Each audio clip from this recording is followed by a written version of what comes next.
Fala pessoal, tudo bom? Meu nome é Marcos, eu estou aqui junto com a Raíssa e com a Milena para apresentar nosso trabalho de conclusão de carga horária da disciplina de tópicos em eletrotécnica. A gente vai fazer uma análise de uma patente relacionada às baterias. A nossa patente é a célula eletroquímica de placas ultrafinas e ela foi inventada por Tristan e Jurgens. O professor da disciplina é o Sebastian. E aqui está, né, o sumário, que está mostrando aqui todos os tópicos que a gente vai abordar na nossa explicação. Então vamos lá, né? Nos dias atuais é praticamente impossível a gente viver sem o uso de baterias, né? Desde objetos que a gente carrega diariamente com a gente, como celulares e laptops, computadores, né? Eles utilizam, né, da energia elétrica que são armazenadas ali em baterias, né?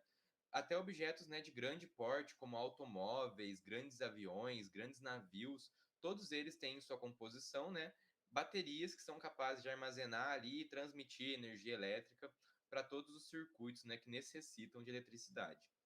Então, as baterias elas se tornaram muito essenciais na vida humana, de modo que é necessário cada vez mais a gente estudar e tentar desenvolver melhorias e aprimorar esses objetos, né? Tanto na questão de diminuir a dissipação de energia que elas são capazes de dissipar, quanto também melhorar o desempenho delas, né? De conseguir armazenar e gerar mais energia.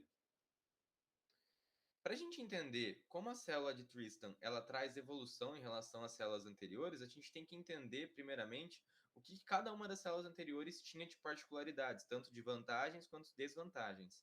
Então a gente vai partir aqui desde a célula de volta até a célula de Tristan. A célula de volta foi a primeira célula eletroquímica criada. Aqui a gente tem uma imagem da pilha de volta, né? E a diferença entre a célula eletroquímica e a pilha é que a célula eletroquímica ela é um conjunto de diversas pilhas, certo? Então ela foi criada em 1800 por Alexandre Volta e ela consiste, né, num conjunto de pilhas ligadas em série. E ela revolucionou o modo de viver do ser humano, porque a partir desse momento que você é capaz de criar um objeto mais ou menos, né, desse tamanho, uma pilha, né, uma coisa pequena, que gera energia elétrica, você não precisa mais criar objetos que eles fiquem presos em um único lugar.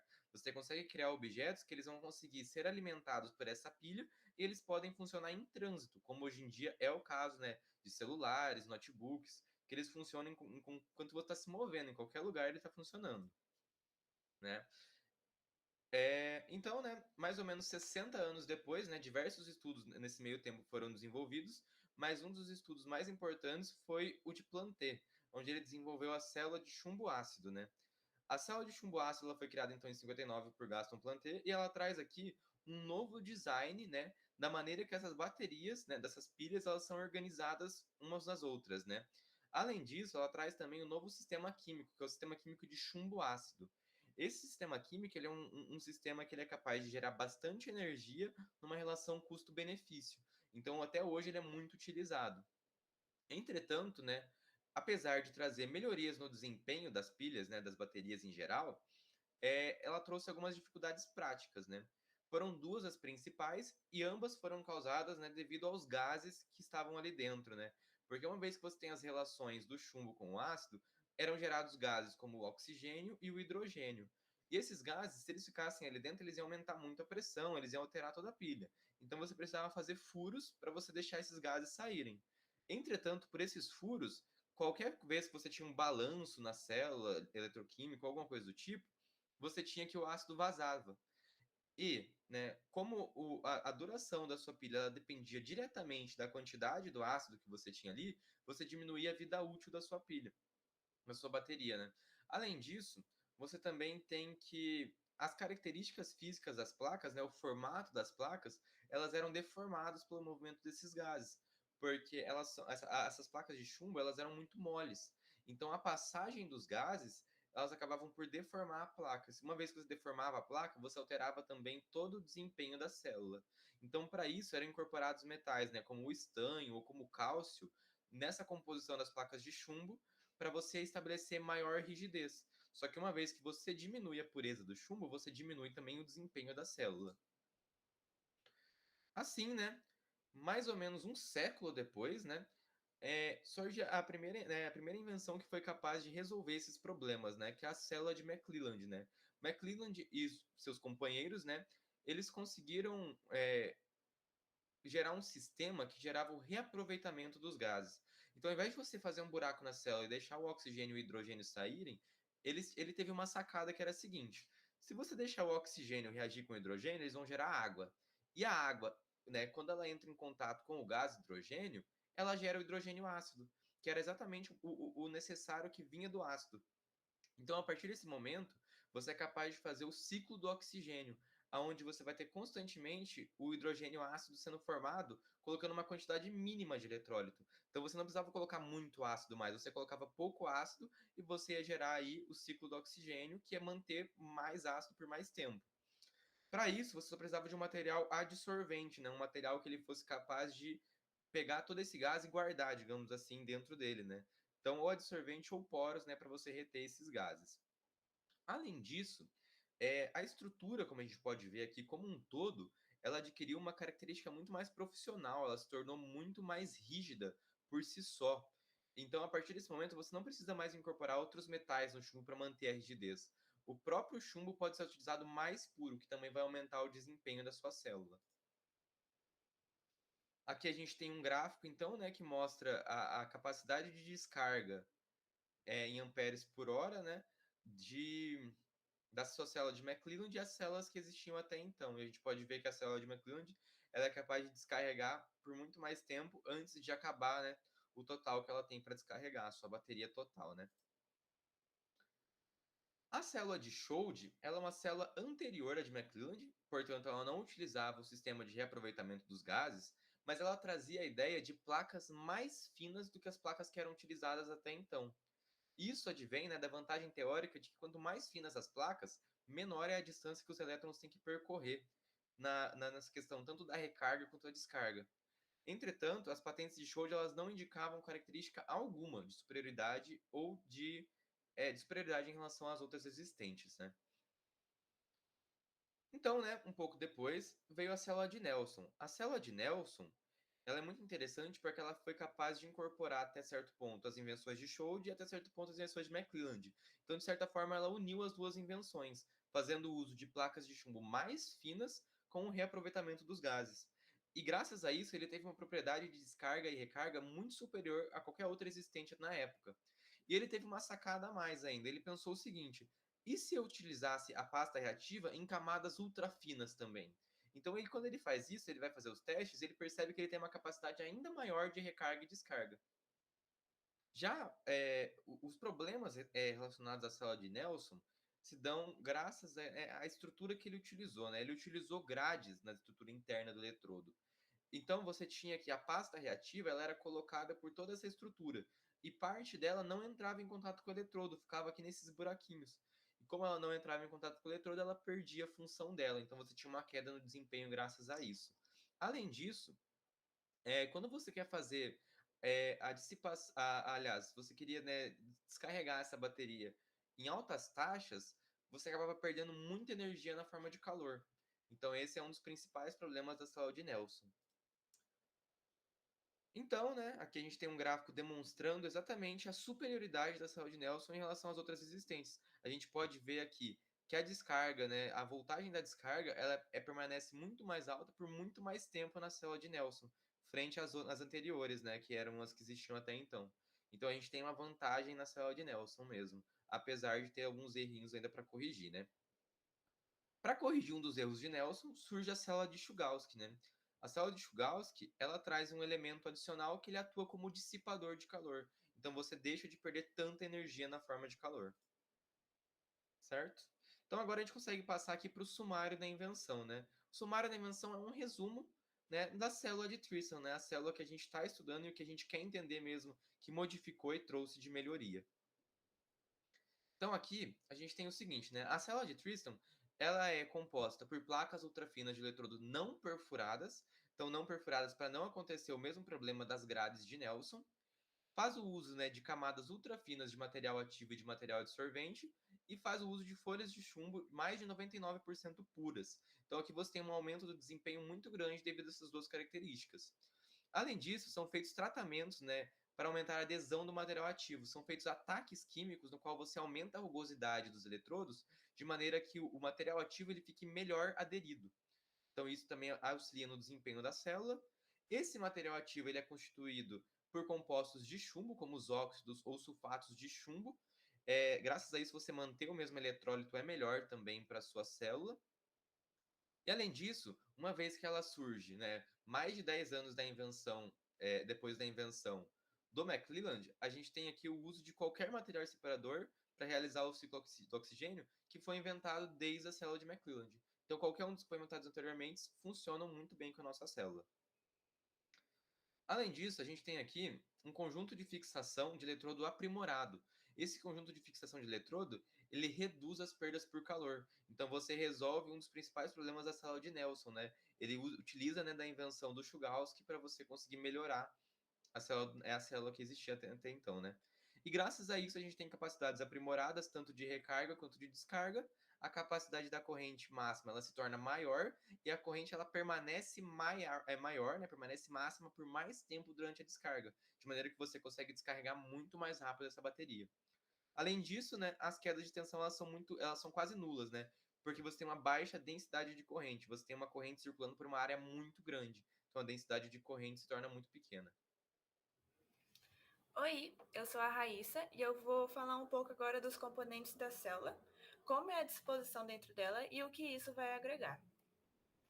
Aqui na primeira imagem, a gente tem um corte vertical dos eletrodos e a gente pode ver aqui essa parte mais fina no interior é o filme ultrafino e que é revestido pelo material ativo. A gente tem aqui nas bordas horizontais que ele não tem esse material ativo e tem uma prolongação do filme ultrafino não revestido. A gente tem aqui a placa positiva com final negativo, aqui ela negativa com final positivo e assim por diante da mesma forma. A gente tem que cada junção do filme ultrafino com o material ativo é chamado de placa. Esse aqui é o material separador e a junção de duas placas com o material separador é o chamado célula eletroquímica. Portanto, a gente tem diversas ao decorrer. Vale ressaltar que aqui a gente tem um para cima e um para baixo, um para cima e um para baixo, demonstrando que a gente poderia construir da forma alternada também. Aqui a gente tem algumas especificações sobre a espessura, distância, sobre o filme, o material ativo e o material separador e as placas em si. E vale ressaltar que a razão entre a área de superfície e a quantia de material ativo é uma importante variável em baterias. Na nossa, por exemplo, ela tem mais de 260 centímetros quadrados.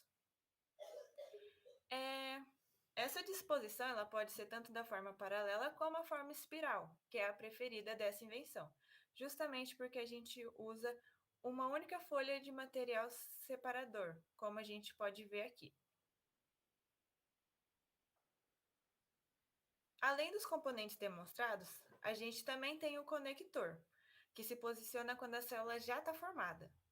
Aqui a gente pode ver que ele possui um diâmetro aproximado da célula espiral, sendo esse o preferido, como eu falei, e esse aqui a forma alternativa, no formato de uma margarida.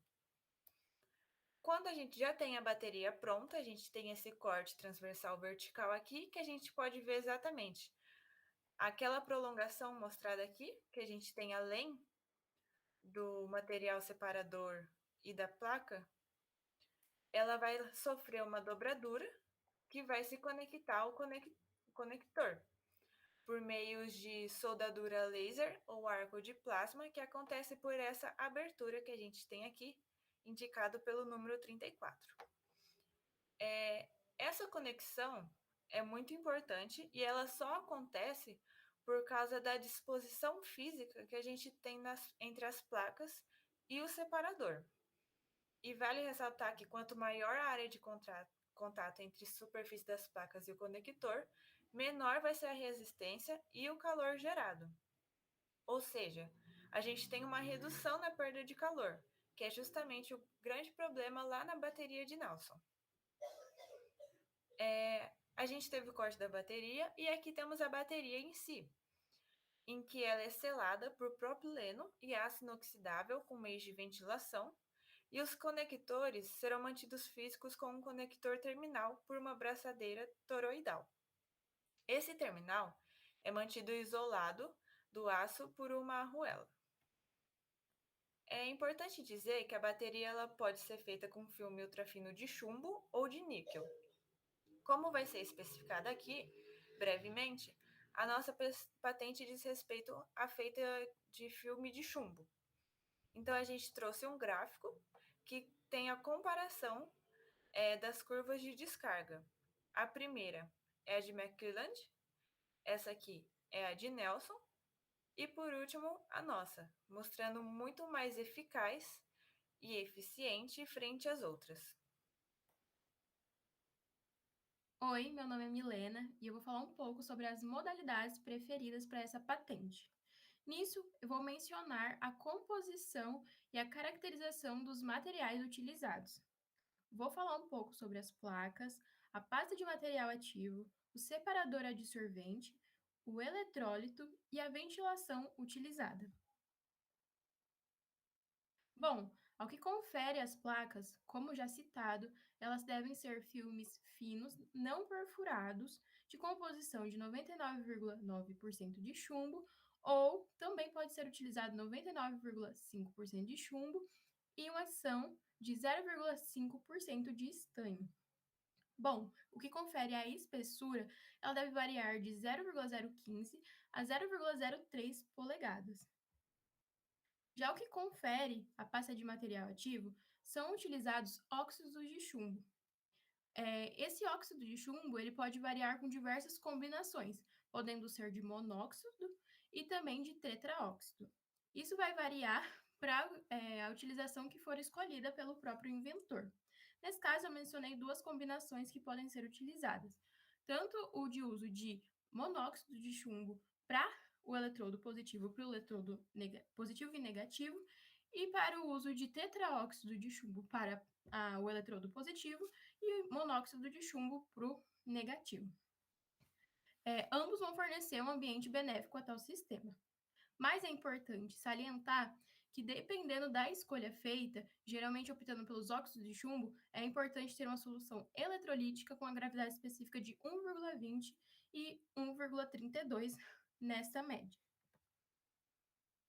Bom, em relação ao separador adsorvente, é muito importante que esse permita a circulação de gases e que tenha na sua composição microfibra de vidro com 90% das fibras de 1 a 0,4 microns de diâmetro e 10% com até 1 polegada de comprimento, além de serem estas 95% porosas no estado descompactado. Em relação ao eletrólito utilizado, ele deve ser encontrada a sua concentração ideal a partir do método de adição em excesso. O que significa isso? Como funciona isso? O método de adição em excesso, você vai colocar uma quantidade superior de eletrólito, vai aquecer a sua célula e vai evaporar a quantidade em excesso de eletrólito até chegar na sua concentração ideal. A partir do momento que ele chega na concentração ideal, ele se encontra no estado saturado e com a pressão acima da atmosférica, em um estado operacional comum. Ao que diz respeito à ventilação, a sua utilização é utilizada para liberar o excesso de gases quando a pressão interna excede um nível definido. Bom, aqui eu trouxe a exemplificação da nossa patente em si e, dentro das modalidades preferidas, o que foi realmente escolhido. Aqui foi escolhido utilizar placas com 99,5% de chumbo e 0,5% de estanho, obtendo uma espessura de 0,02 polegadas, que é o que está prescrito lá nas modalidades. Revestimento com uma camada de 0,02 polegadas de pastas sulfatadas, obtendo por final uma totalidade de 0,06 de espessura.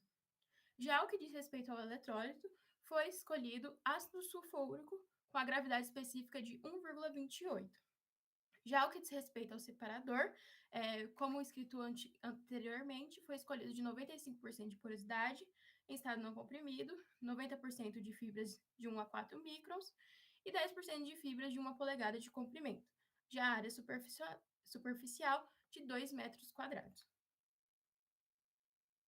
Bom, Ao final, agora podemos concluir que a nossa patente analisada, ela vem como método de solução das outras, possibilitando observar que essa célula produz de acordo com a capacidade de descarga e recarga superiores às demais estudadas. É válido ainda pontuar que essas são recarregadas a taxas extremamente elevadas em consideração às disponíveis da época, contanto que uma sobrecarga seja permitida. As células podem ser recarregadas em até 10 coulombs ou até 10 vezes a taxa de amperagem da mesma. Por fim, concluímos então que a presente inovação tem aplicação abrangente em todas as unidades celulares eletroquímicas. Deixo para vocês agora as nossas referências que estão neste QR Code e agradeço a atenção e recomendo para vocês, caso queiram saber um pouco mais sobre o assunto, que acessem o QR Code que leva até o nosso relatório completo.